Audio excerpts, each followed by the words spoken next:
Assalamualaikum guys. Alhamdulillah boleh buat 5 kilo hari ni. Aku ada tengok satu video dia tegur kepada runner-runner yang isap ukuk tu. Ada benda yang betul lah dia cakap tu. Lepas-lepas lari tu tak boleh lah merokok kan. Tapi sejujurnya memang aku tak suka kawan-kawanku yang jogging ni ataupun yang bersukan isap ukuk. Tapi waktu training, waktu lari sama-sama, waktu lepak minum air, dia orang janganlah isap ukuk. Kalau nak isap ukuk, waktu-waktu lain. Itu hak dia lah nak merokok. Itu kesihatan dia untuk dia jaga. Sejujurnya aku memang tak suka orang merokok. Lebih lagi kalau merokok dekat tandas, bilik tidur, pejabat. Yang tu memang aku pantang lah kalau orang merokok. Kawan-kawan aku lah, dia menghormati aku lah kalau aku ada dia tak merokok tempat-tempat yang aku ada. So kepada yang merokok, itu kurang pada orang nak jaga kesihatan orang. Oh, berasap.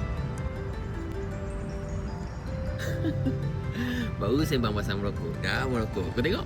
Aku baru tengok dia edit video tadi. Dah ada orang merokok. Aku rasa brother tu marah sebab kat benda macam ni. Kau tengok.